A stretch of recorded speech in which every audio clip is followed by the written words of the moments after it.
কথা বলছিলেন নবনিযুক্ত প্রধান নির্বাচন কমিশনার এম নাসির উদ্দিন।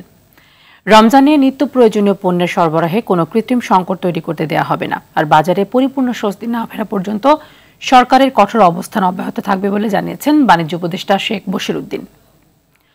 দুপুরে চট্টগ্রাম সার্কিট হাউসে বাজার পরিস্থিতি, টিসিবির সার্বিক কার্যক্রম ও দ্রুত দ্রব্যমূল্য বিষয়ে মতবিনিময় সভায় সাংবাদিকদের এসব কথা বলেন তিনি। এ সময় চট্টগ্রাম বিভাগের সকল জেলা প্রশাসক, জেলা পর্যায়ের বিভিন্ন দপ্তরের ঊর্ধ্বতন কর্মকর্তা কর্মচারীরা উপস্থিত ছিলেন।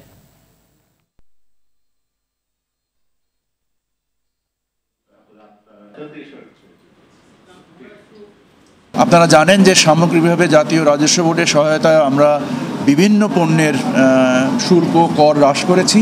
আমরা অতদিন পর্যন্ত থাকবো যতদিন পর্যন্ত বাজারে একটা স্বস্তিজনক অবস্থা পরিপূর্ণভাবে না চলে আসে।